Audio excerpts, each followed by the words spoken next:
श्रीशुक उवाच भरतस्यात्मजः सुमतिर्नामाभिहितो यमुहवाव केचित्पाषण्डिनो विलोक्य ऋषभपदवीमनुवर्तमानमनार्या अवेदसमां नाताम् देवतां सुमनीषया पापीयसीं कलौ कल्पयिष्यन्ति तस्माद्गृध्रसेनायान् देवपादिर्नाम पुत्रोऽभवत्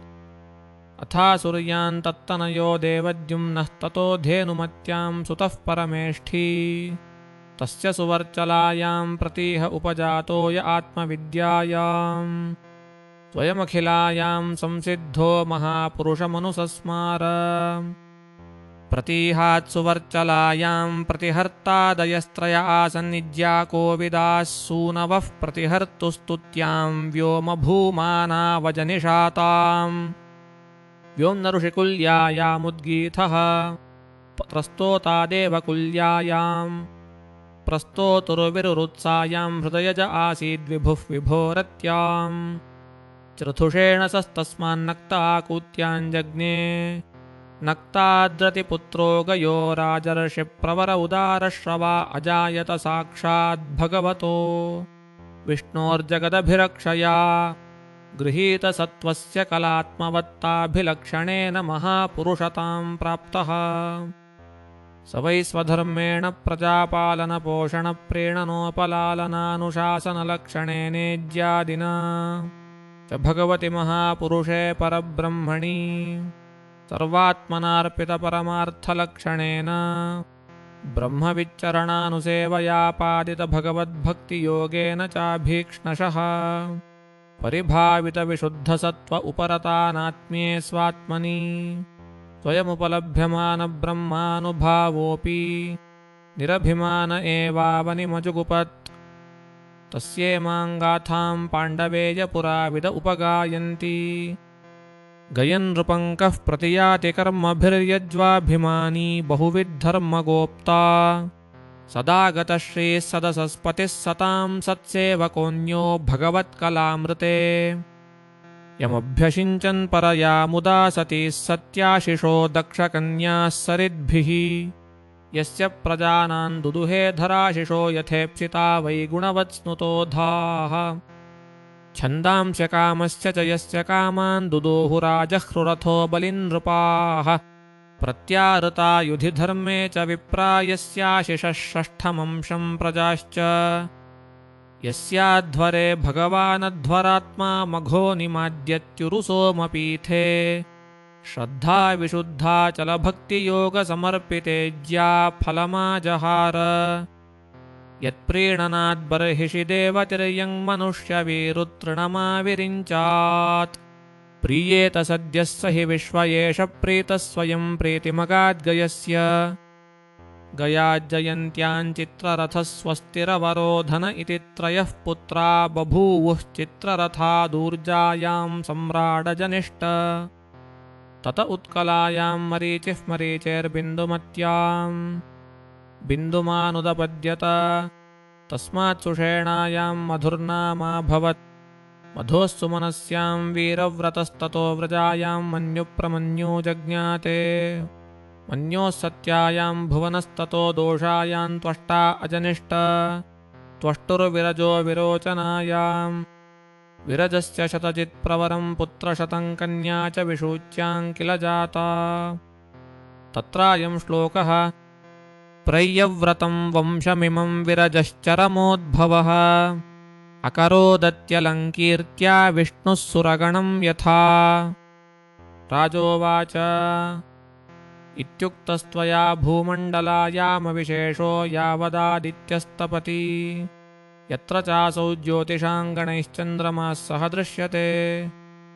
तत्रापि प्रियव्रतरथचरणपरिखातैः सप्तभिः सप्तसिन्धव उपकृप्ताः यत एतस्याः सप्तद्वीपविशेषकल्पस्त्वया भगवान् खलु सूचितः एतदेव निखिलमहं मानतो लक्षणतश्च सर्वं जिज्ञासामि भगवतो गुणमय एव स्थूलरूप आवेशितं मनो शगुणेऽपि सूक्ष्मात्मज्योतिषि परे ब्रह्मणि भगवति वासुदेवाख्ये क्षममावेशितुं तदुह वै तद् गुरोर्हस्यनुवर्णयितुमिति। ऋषिरुवाच न वै महाराज भगवतो मायागुणविभूते स्थानविशेषाणाम् नामरूपतः काष्ठां मनसाधिगन्तुमलं विबुधायुषेणापि पुरुषस्तस्मात् प्राधान्येनैव भूगोलविशेषम् नामरूपमानलक्षणतो व्याख्यास्यामः। यो वा अयं द्वीपः कुवलयकमलकोशाभ्यन्तरकोशो नियुतयोजनविशालः समवर्तुलो यथा पुष्करपत्रम् यस्मिन्नववर्षाणि नवयोजनसहस्रायामान्यष्टभिर्मर्यादागिरिभिः सुविभक्तानि भवन्ति येषां मध्ये इलावृतन्नामाभ्यन्तरवर्षम् यस्य नाभ्यामवस्थितः सौवर्णः कुलगिरिराजो मेरुर्द्वीपायामसमुन्नाहः कर्णिकाभूतः कुवलयकमलस्य मूर्धनि 32,000 मूले 16,000 तावतान्तर्भूम्यां प्रविष्टः उत्तरोत्तरेणेलावृतान्नीलश्वेतः शृङ्गवानिति त्रयो रम्यकहिरण्मयकुरूणां वर्षाणां मर्यादागिरयः प्रागायता उभयतः क्षारोदावधयो 2,000 एकैकशः पूर्वस्मादुत्तरोत्तराद्दशांशेन दैर्घ्य एव ह्रसन्ति एवं दक्षिणेनेलावृतान्निषधो हेमकूटो हिमालय इति प्रागायता यथा नीलादय अयुतयोजनोत्सेधा हरिवर्ष किं पुरुषभारतानां यथासङ्ख्यम् तथैवेलावृतमपरेण पूर्वेण च माल्यवद्गन्धमादनावानीलनिषधायतौ 2,000 केतुमालभद्राश्वयोः सीमानं विदधाते मन्दरो मेरुमन्दरः सुपार्श्वः कुमुद इत्ययुतयोजनविस्तारोन्नाः मेरोश्चतुर्दिशमवष्टं भगिरय उपकृप्ताः चतुर्श्वेतेषु चूतजम्बूकदम्बन्यग्रोधाश्चत्वारः पादपप्रवराः पर्वतकेतव इव अधिसहस्रयोजनोन्नाहास्तावद्विटपविततयः शतयोजनपरिणाहाः हृदाश्चत्वारः पयोमध्विक्षुरसमृष्टजला यदुपस्पर्शिन उपदेवगणा योगैश्वर्याणि स्वाभाविकानि भरतर्षभधारयन्ति देवोद्यानानि च भवन्ति 4 नन्दनं चैत्ररथम् वैभ्राजकं सर्वतो भद्रमिति येष्वमरपरिवृढाः सहामरलनाललामयूथपतय उपदेवगणैरुपगीयमानमहिमानः किल विहरन्ति मन्दरोत्सङ्ग 11,000 गिरिशिखरस्थूलानि फलान्यमृतकल्पानि निपतन्ति तेषां विशीर्यमाणानाम् अतिमधुरसुरभिबहुलारुणरसोदेनारुणोदा नाम नदी मन्दरगिरिशिखरान् निपतन्ति पूर्वेणेलावृतमुपधावति यदुपजोषाद्भवान्या अनुचरीणाम् पुण्यजनवधूनाम् अवयवस्पर्शसुगन्धवातो 10 योजनं समन्तादनुवासयति एवं जम्बूफलानामत्युच्चनिपातविशीर्णानाम् अनस्थिप्रायाणाम् इभकायनिभानाम् रसेन जम्बूनदी मेरुमन्दरशिखराद् अयुतयोजनाद् अवनितले निपतन्ति दक्षिणेनात्मानं यावदिलावृतमुपस्यन्दयति तावदुभयोरपि रोधसौर्या मृत्तिका तत्र फलरसेनानुविध्यमाना वायुवर्कसंयोगविपाकेन सदा मरलोकाभरणम् जाम्बूनदन्नाम सुवर्णं भवति यदुहवावविबुधादयः सह युवतिभिः कटकमुकुटकटिसूत्राद्याभरणरूपेण खलु धारयन्ति यस्तु महाकदम्बः सुपार्श्वनिगूढस्तस्य कोटरेभ्यो निःसृताः पञ्चव्यामपरिणाहाः पञ्चमधुधाराः सुपार्श्वशिखरात् पतन्त्योपरेणात्मानम् इलावृतमनुमोदयन्ति याह्युपभुञ्जानानां मुखनिर्वासितो वायुः समन्ताच्छतयोजनमनुवासयति एवं कुमुदनिरूढो यः शतबल्शो नाम वटस्तस्य स्कन्धेभ्योर्वाचीनाः पयोदधिघृतमधुगुडान्नाद्यम्बरशय्यासनाभरणादिसर्वकामदुघा नदाः कुमुदाग्रात्पतन्त उत्तरेणेलावृतमुपभोजयन्ती यानुपजुषाणानान्न कदाचित् क्वचिदपि प्रजानाम् वलीपलितक्लमस्वेददौर्गन्ध्यजरामया मृत्युशीतोष्णवैवर्ण्योपसर्गादयस्तापविशेषा भवन्ति यावज्जीवं सुखं निरतिशयमेव कुरङ्गकुरुरकुसुम्भकवैकन्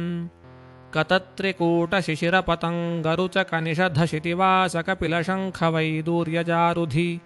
हंसर्षभनीरनागकालञ्जरनारदादयो गिरयो मेरोः कर्णिकाया इव केसरभूता मूलदेशे परित उपकृप्ताः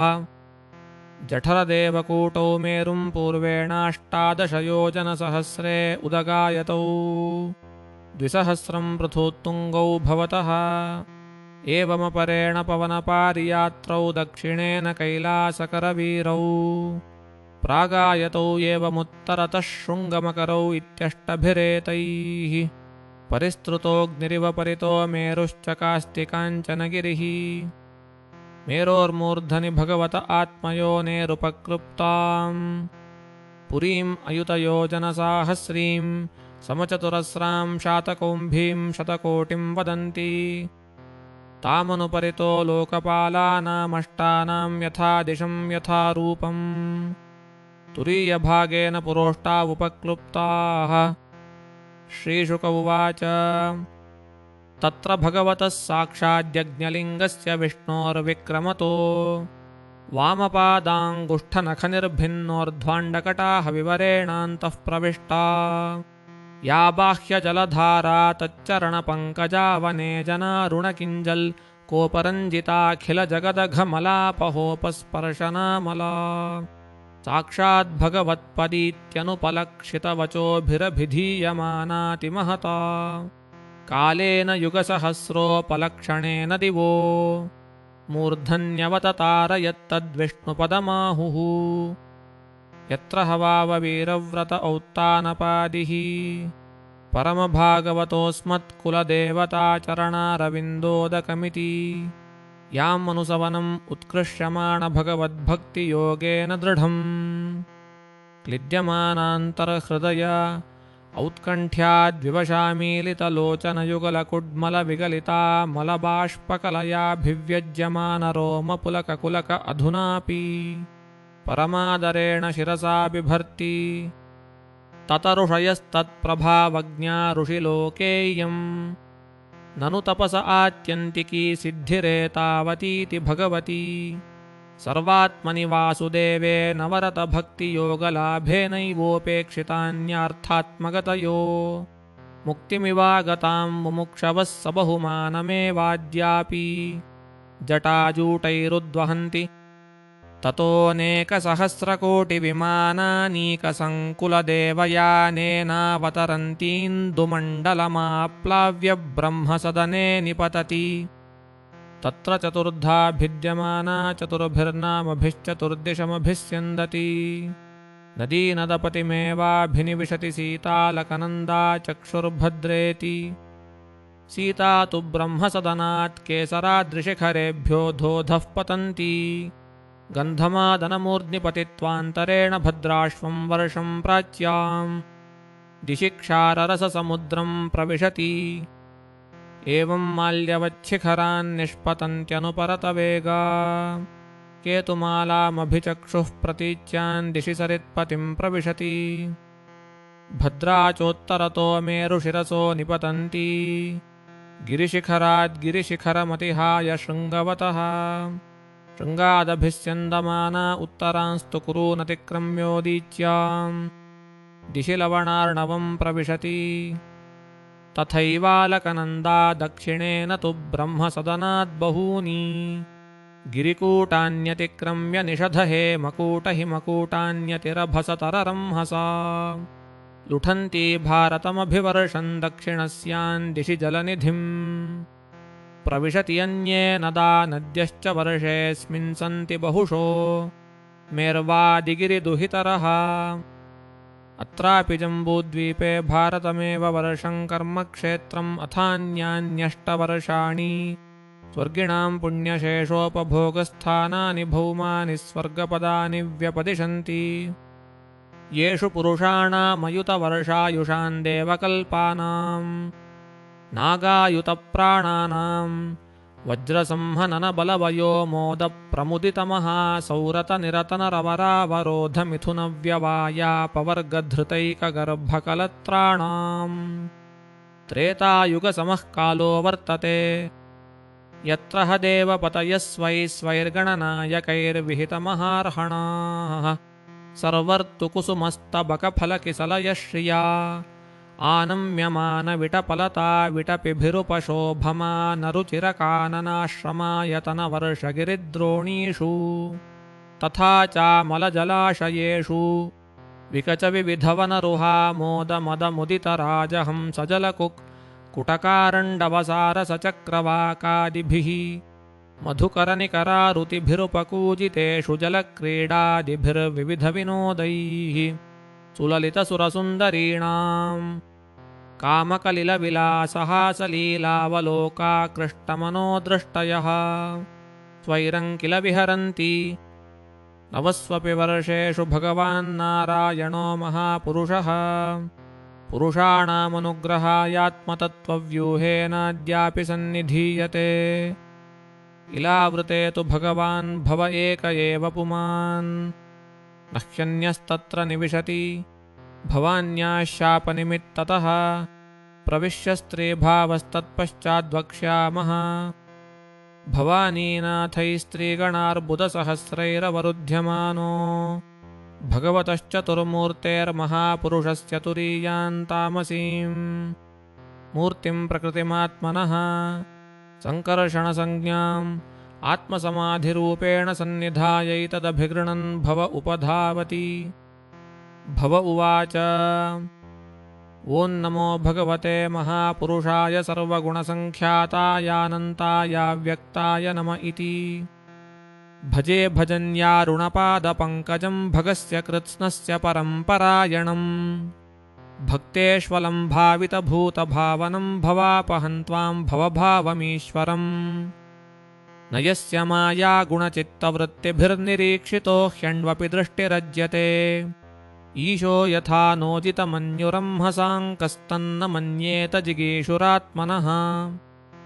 असन्दृशो यः प्रतिभाति मायया क्षीबेव मध्वासवताम्रलोचनः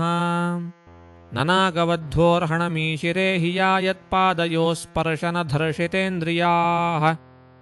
यमाहुरस्य स्थितिजन्मसंयमन्त्रिभिर्विहीनं यमनन्तमीश्वरम् न वेदसिद्धार्थमिव क्वचित् स्थितं भूमण्डलं मूर्धसहस्रधामसु यस्याद्य आसीद्गुणविग्रहो महान् विज्ञानधिष्ण्यं भगवानजः किल यत्सम्भवो हन्त्रिवृता स्वतेजसा वैकारिकं तामसमैन्द्रियं सृजे एते वयं यस्य वशे महात्मनस्थिताः शकुन्ता इव सूत्रयन्त्रिताः महानहं वैकृततामसेन्द्रियासृजाम सर्वं यदनुग्रहादिदम् यन्निर्मितां कर्ह्यपि कर्मपर्वणीं मायाञ्जनोऽयं गुणसर्गमोहितः न वेदनिस्तारणयोगमञ्जसा तस्मै नमस्तद्विलयोदयात्मने श्रीशुक उवाच तथा च भद्रश्रवा नाम धर्मसुतस्तत्कुलपतयः पुरुषा भद्राश्वे वर्षे साक्षाद्भगवतो वासुदेवस्य प्रियां तनुं धर्ममयीं हयशीर्षाभिधानां परमेण समाधिना सन्निधाप्येदमभिगृणन्त उपधावन्ति भद्रश्रवसवूचुः ॐ नमो भगवते धर्मायात्मशोधनाय नम इति अहो विचित्रं भगवद्विचेष्टितं घन्तं जनोऽयं हि मिषन्न पश्यति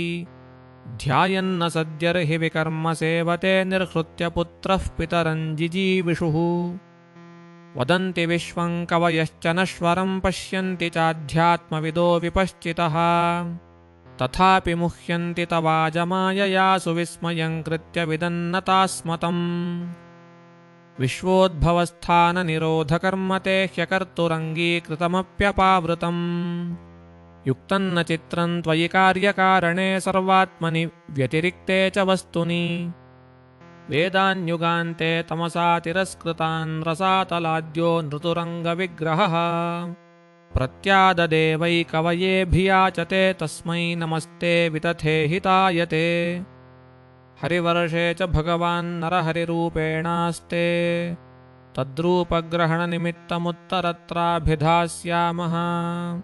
तद्दयितं रूपं महापुरुषगुणभाजनो महाभागवतो दैत्यदानवकुलतीर्थीकरणशीलचरितः प्रह्लादो व्यवधानानन्यभक्तियोगेन सह तद्वर्षपुरुषैरुपास्ते इदं चोदाहरति ॐ नमो नृसिंहाय तेजस्तेजसे आविराविर्भव वज्रनखवज्रदंष्ट्रकर्माशयान् रन्धय रन्धय तमो ग्रसग्रस स्वाहा अभयमभयमात्मने भूयिष्ठात् स्वस्त्यस्तु विश्वस्य खलः प्रसीदतां ध्यायन्तु भद्राणि शिवं मनोधिया मनश्च भद्रं भजता दधोक्षजे आविश्यतान्नो मतिरप्यहैतुकी मागारदारात्मजदेहबन्धुषु सङ्गो यदि स्याद्भगवत्प्रियेषु नः यः प्राणवृत्त्या परितुष्ट आत्मवान् सिद्ध्यत्यदूरान्न तथेन्द्रियप्रियः यत्सङ्गलब्धं निजवीर्यवैभवं तीर्थं मुहुः संस्पृशतां हि मानसम् हरत्यजोंहः श्रुतिभिर्गतोऽन्तः को वै न सेवेत मुकुन्दविक्रमम् यस्यास्ति भक्तिर्भगवत्य किञ्चना सर्वैर्गुणैस्तत्र समासते सुराः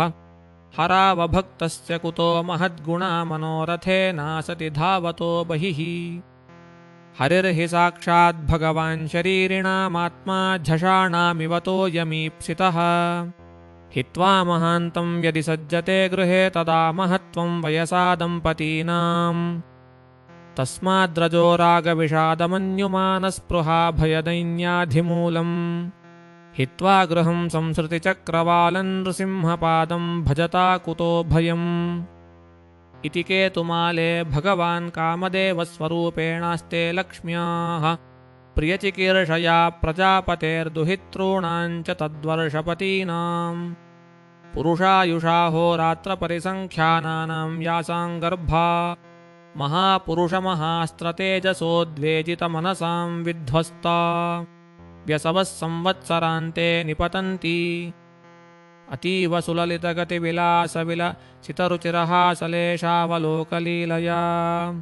किञ्चिदुत्तम्भितसुन्दरभ्रूमण्डलसु भगवदनारविन्दश्रिया रमां रमयन्निन्द्रियाणि रमयते तद्भगवतो मायामयं रूपं परमसमाधियोगेन रमादेवी संवत्सरस्य रात्रिषु प्रजापतेर्दुहितृभिरुपेता अहस्सु तद्भर्तृभिरुभेतोपास्ते इदं चोदाहरति ॐ नमो भगवते हृषीकेशाय सर्वविशेषवित्क्षेत्रात्मने आकूतीनां चित्तानां चेतसां विशेषाणां चाधिपतये षोडशकलायच्छन्दोमयायान्नमयायामृतमयाय सर्वमयाय महसे ओजसे बलाय कान्ताय कामाय नमस्ते उभयत्र भूयात् स्त्रियो व्रतैस्त्वां हृषीकेश्वरं स्वतो ह्याराध्यलोके पतिमाशासतेऽन्यम् अनेन तासां परिपास्य पत्यं प्रियं धनायुंषि स्वतन्त्राः स वै पतिः स्यादकुतो भयस्वयं समन्ततः पाति भयातुरञ्जनम् स एक एवेतरथा मिथो भजन्नैवात्मलाभादधिमन्यते परम् यस्तस्य ते पादसरोरुहार्हणन्निकामयेत्सोऽखिलकामलं पटः तदेव चाभीप्सितमीप्सितार्चनं यद्भग्नयाञ्चो भगवन् प्रतप्यते मत्प्राप्तये ये ससुरासुरादयस्तप्यन्त उग्रं तप ऐन्द्रिये धियः ऋते भवत्पादपरायणं न मां विन्दन्त्यहं त्वद्धृदया यतोजित सत्वं ममापि कुरु शीर्षणि स्वकङ्कराम्बुजं यत्तदधायि सात्वताम् बिभर्षि मा लक्ष्मवरेण्यमायया क ईश्वरस्येहितमूहितुं विभुरिति रम्यके च भगवतः प्रियतमं मात्स्यमवताररूपम् तद्वर्षपुरुषस्य मनोः प्राक् प्रदर्शितं स इदानीमपि महता भक्तियोगेनाराधयन्निदञ्चोदाहरति ॐ नमो भगवते मुख्यतमाय नमः सत्त्वाय प्राणायौजसे बलाय महामत्स्याय नम इति अन्तर्बहिश्चाखिललोकपालकैरदृष्टरूपो विचरस्युरुस्वनः स ईश्वरस्त्वं य इदं वशेन यन्नात्मा यथा दारुमयीन्नरस्त्रियम् यं लोकपालाः किल मत्सरज्वरा हित्वा यतन्तोऽपि पृथक् समेत्य च पातुन्न शेकुर्द्विपदश्चतुष्पदः सरीसृपं स्थास्नु यदत्र दृश्यते भवान्युगान्तार्णव ऊर्मिमालिनि क्षोणीमिमामोषधिविरुधान्निधिम् मया सहोरुक्रम ऊहवोजसा तस्मै जगत्प्राणगुणात्मने नम इति हिरण्मये भगवान् निवसति कूर्मतनुं बिभ्राणस्तस्य प्रियतमाम् तनुमर्यमा सह तद्वर्षपुरुषैः पितृगणाधिपतिरुपधावति मन्त्रमिमं चानुजपति ॐ नमो भगवते अकूपाराय सर्वसत्त्वगुणविशेषणाय नोपलक्षितस्थानाय नमो वर्ष्मणे नमो भूयसे नमो वस्थानाय नमस्ते यद्रूपमेतन्निजमाययार्पितम् अर्थस्वरूपं बहुरूपरूपितम् सङ्ख्यानयस्यास्त्ययथोपलम्भनात् तस्मै नमस्ते व्यपदेशरूपिणे जरायुजं स्वेदजमण्डजोद्भिजं चराचरं देवर्षिपितृभूतभेदम् द्यौः खङ्क्षितिशैलसरित्समुद्रद्वीपग्रहर्क्षेत्यभिधेय एकः यस्मिन्न सङ्ख्येयविशेषनामरूपाकृतौ कविभिः कल्पितेयम् सङ्ख्यायया तत्त्वदृशा विनीयते तस्मै नमः साङ्ख्यनिदर्शनाय हि इति उत्तरेषु कुरुषु भगवान् यज्ञपुरुषः कृतवराहरूपास्ते तन्तुदेवी हैषा भूस्सः कुरुभिरस्खलितभक्तियोगेनोपधावति इमां च परमामुपनिषदमावर्तयति ॐ नमो भगवते मन्त्रतत्त्वलिङ्गाय यज्ञक्रतवे महीधराय महापुरुषाय नमः कर्मशुक्लाय त्रियुगाय नमस्ते यस्य स्वरूपं कवयो विपश्चितो गुणेषु योनिष्विवजातवेदसम् मत्थन्ति मत्था मनसादिदृक्षवो गूढं क्रियार्थैर्नम ईरितात्मने द्रव्यक्रिया हेत्वयनेश कर्तृभिर्माया गुणैर्वस्तु निरीक्षितात्मने तथैव तत्रातिशयात्मबुद्धिभिर्निरस्तमायाकृतये नमो नमः करोति विश्वस्थितिसंयमोदयं यथेप्सितन्नेक्षितुमीशते गुणैः माया यथा यो भ्रमते यदाश्रयाग्राव्णो नमस्ते गुणकर्मसाक्षिणे प्रमथ्यदैत्यं प्रतिवारणं मृधेयो मां रसाया जगदादिसूकरः कृत्वाग्रदंष्ट्रे निरगादुदन्वतः क्रीडन्निवेभः प्रणतास्मितं विभुम् श्रीशुक उवाच किं पुरुषे तु वर्षे भगवन्तमादिपुरुषं लक्ष्मणाग्रजम्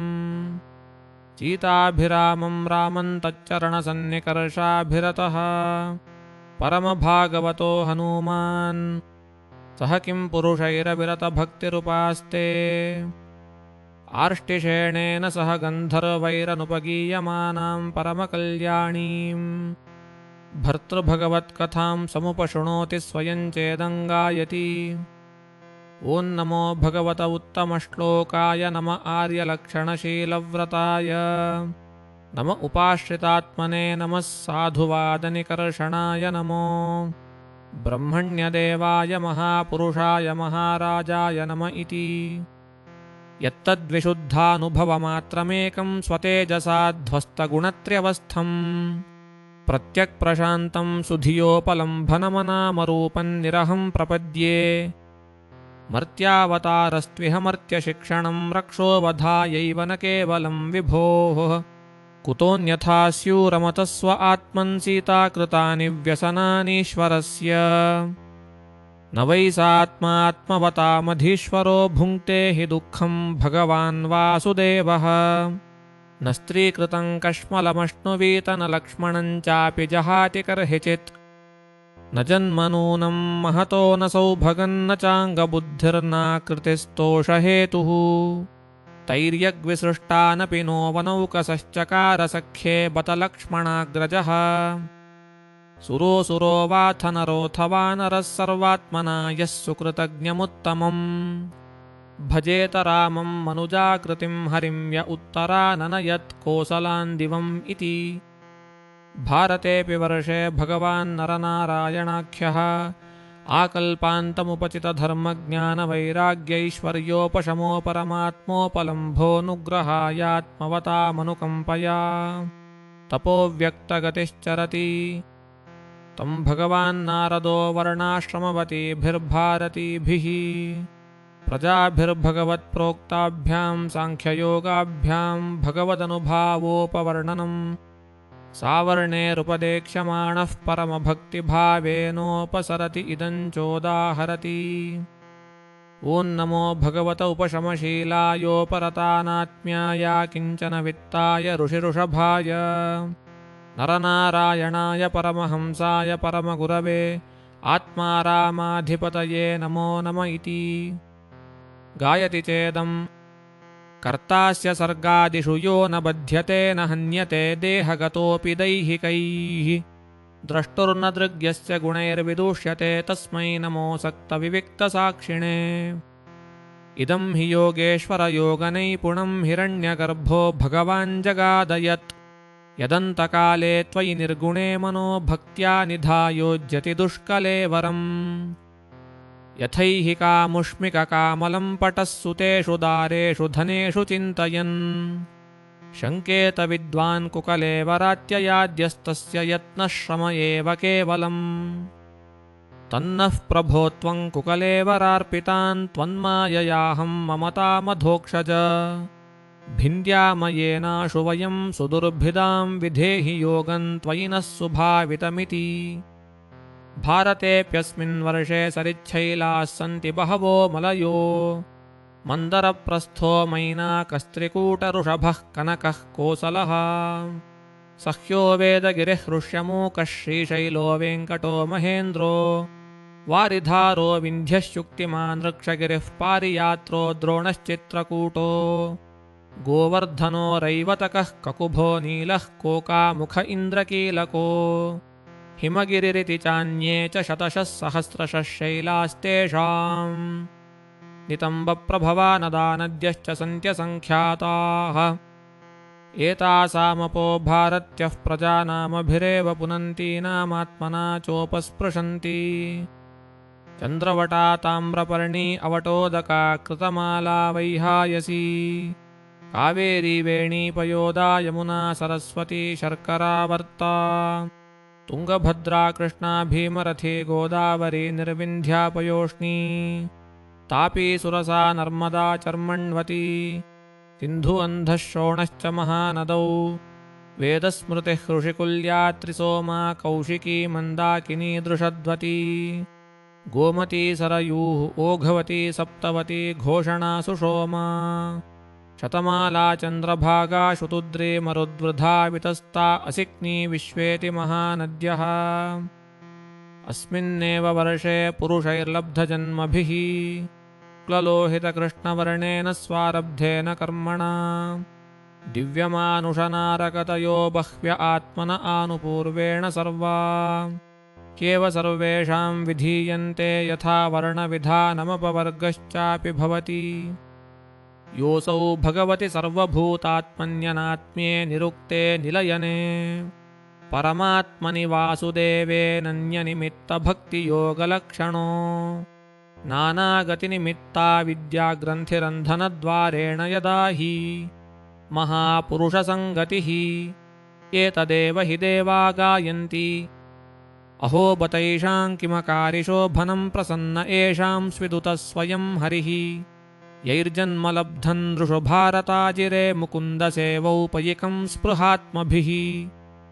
किं दुष्करैर्नः क्रतुभिस्तपोव्रतैर्दानादिभिर्वाद्युजयेन फल्गुना न यत्र नारायणपादपङ्कजस्मृतिः प्रमुष्टातिशयेन्द्रियोत्सवात् कल्पायुषां स्थानजयात् पुनर्भवात् क्षणायुषां भारतभूजयो वरः क्षणेन मर्त्येन कृतं मनस्विनः सन्यस्य संयान्त्यभयं पदं हरेः न यत्र वैकुण्ठकथासुधापगानसाधवो भागवतास्तदाश्रयाः न यत्र यज्ञेशमखामहोत्सवाः सुरेशलोकोऽपि न याति सेव्यताम् प्राप्ता नृजातिं त्विहये च जन्तवो ज्ञानक्रियाद्रव्यकलापसंभृताः न चेद्यतेरन्न पुनर्भवायते भूयो वनौका इव यान्ति बन्धनम् यैः श्रद्धया बर्हिषि भागशो हविर्निरुक्तमिष्टं विधिमन्त्रवस्तुतः एकः पृथन्नामभिराहुतो मुदा गृह्णाति पूर्णः स्वयमाशिषां प्रभुः सत्यं दिशत्यर्थितमर्थितो नृणान्नैवार्थितो यत्पुनरर्थिनो मदः स्वयं विधत्ते भजतामनिच्छतामिच्छाविधानं निजपादपल्लवम् यद्यत्र न स्वर्गसुखावशेषितं स्विष्टस्य दत्तस्य कृतस्य शोभनम् तेनाब्जनाभस्मृतिजन्मनः स्याद्वर्षे हरिर्यद्भजतां शन्तनोति। श्रीशुक उवाच जम्बुद्वीपस्य च राजन्नुपद्वीपा नष्टौ ह्येक उपदिशन्ति सगरात्मजैरश्वान्वेषण इमां महीं परितो निखरुपकल्पिताः तद्यथा स्वर्णप्रस्थश्चेन्द्रशुक्ल आवर्तनो रमणको मन्दरहरिणः पाञ्चजन्यः सिंहलोलङ्केति एवं तव भारतोत्तमजम्बुद्वीपवर्षविभागो यथोपदेशमुपवर्णितः। श्रीशुक उवाच अतः परं प्लक्षादिद्वीपानां प्रमाणलक्षणसंस्थानतो वर्षविभाग उपवर्ण्यते जम्बुद्वीपोऽयं यावान् प्रमाणविस्तारतस्तावताक्षारोदधिना परिवेष्टितो यथा मेरुर्जम्बुवाख्येन लवणोदधिरपि ततो विगुणविशालेन प्लक्षाख्येन परिक्षिप्तो यथा परिखा बाह्योपवनेन प्लक्षो जम्बूप्रमाणो द्वीपाख्यातिकरो हिरण्मयः प्लक्ष उत्थितो यत्राग्निरुपास्ते सप्तजिह्वः तस्याधिपतिः प्रियव्रतात्मज इद्मजिह्वस्वं द्वीपम् सप्तवर्षाणि विभज्य सप्तवर्षनामभ्य आत्मजेभ्य आकलय्य स्वयमात्मयोगेनोपरराम शिवं यशस्यं सुभद्रं शान्तं क्षेमममृतमभयमिति वर्षाणि तेषु गिरयो नद्यश्च सप्त सप्तैवासन्नभिज्ञाताः मणिकूटो वज्रकूट इन्द्रसेनो ज्योतिष्मान् धूम्रवर्णो हिरण्यग्रीवो मेघमाल इति सेतुशैलाः अरुणा अनुगुणा आङ्गिरसी सावित्री सुप्रभाता ऋतंभरा सत्यंभरेति महानद्यः ह्यासाञ्जलोपस्पर्शनविधूतरजस्तमसो हंसपतङ्गोर्ध्वायनसप्ताङ्गसंज्ञाश्चत्वारो वर्णाः सहस्रायुषो विबुधोपमसन्दर्शनप्रजननाः स्वर्गद्वारम् त्रय्या विद्यया भगवन्तं त्रयीमयं सूर्यात्मानं यजन्ते प्रत्नस्य विष्णोरूपं यत्सत्यर्थस्य ब्रह्मणः अमुतस्य च मृत्योश्च सूर्यमात्मानमीमहि इति प्लक्षादिषु पञ्चसु पुरुषाणामायुरिन्द्रियमोजस्सहो बलं बुद्धिर्विक्रम इति च सर्वेषामुत्पत्तिकी सिद्धिरविशेषेण वर्तते प्लक्षस्तु समानेनेक्षुरसोदेनावृतो यथा द्वीपोऽपि शाल्मलो द्विगुणविशालः समानेन सुरोदेनावृतः परिवृत्तेन यत्र ह वैशाल्मली प्लक्षायामा यस्यां वावकिल निलयमाहुर्भगवतः च्युतः पतत्रिराजस्य साध्यर्था जम्बूत उपलक्ष्यते तद्वीपाधिपतिः प्रियव्रतात्मजो यद्विबाहुः स्वसुतेभ्यस्तन्नामानि सप्तवर्षाणि व्यभजत्सुरोचनं सौमनस्यं रमणकं देवबर्हं पारिभद्रम् आप्यायनम् अभिजातमिति तेष्वद्रयो नद्यश्च सप्तैवाभिज्ञाताः सुरसः शतशृङ्गो वामदेवः कुन्दो मुकुन्दः पुष्पवर्षः सहश्रुतिरिति अनुमतिः सिनीवाली सरस्वती कुहूरजनी नन्दाराकेति तद्वर्षपुरुषाः श्रुतधरवीर्यधरवसुन्धरोर्ध्वधरसंज्ञा भगवन्तं वेदमयं सोममात्मानं वेदेन यजन्ते स्वगोभिः पितृदेवेभ्यो विभजन् शुक्लकृष्णयोः अन्धः प्रजानां सर्वासां राजानः सोममस्तु इति एवं सुरोदाद्बहिस्तद्विगुणः समानेनावृतो घृतोदेन यथा पूर्वं कुशद्वीपो यस्मिन् कुशस्तम्बो देवकृतस्तद्वीपाख्यापनोज्ज्वलन इवापरः शश्वत्स्वशष्परोचिषा दिशो विराजयति तस्यापि प्रयव्रतो राजा हिरण्यरेता नाम स्वद्वीपम् सप्तभ्यः पुत्र्यो यथा भागं विभज्य स्वयं तु तप आतिष्ठत्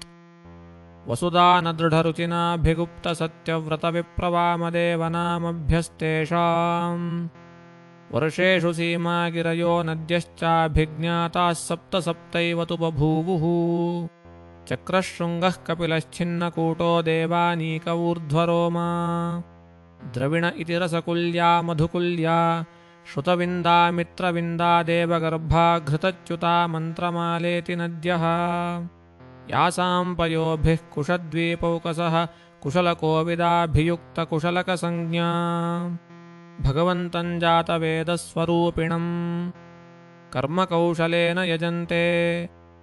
परस्य ब्रह्मणः साक्षाज्जातवेदोऽसि हव्यवाट् दैवानां पुरुषाङ्गानां यज्ञेन पुरुषं यज इति तथा बहिः क्रौञ्चद्वीपो कुशद्वीपात् समानेन क्षीरोदेन परित उपकृप्तो वृतो यथा कुशद्वीपो घृतोदेन यस्मिन् क्रौञ्चो नाम पर्वतराजो द्वीपनाम निर्वर्तकास्ते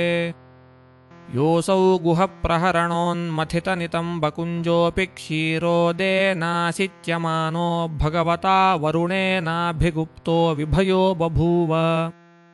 तस्मिन् प्रयव्रतो घृतपृष्ठो नामाधिपतिः स तु तद्वीपवर्षाणि सप्तधा विभज्यतेषु पुत्रनामसु सप्तरिक्थादान् वर्षपान्निवेश्य स्वयं भगवतः परमकल्याणस्यात्मभूतस्य हरेश्चरणारविन्दम् उपजगाम आमो मधुमेहो मेघपृष्ठः सुधामा ऋषिज्योतिर्लोहितार्णो वनस्पतिरिति घृतपृष्ठसुताः तेषां वर्षगिरयः सप्त सप्तैव नद्यश्चाभिख्याताः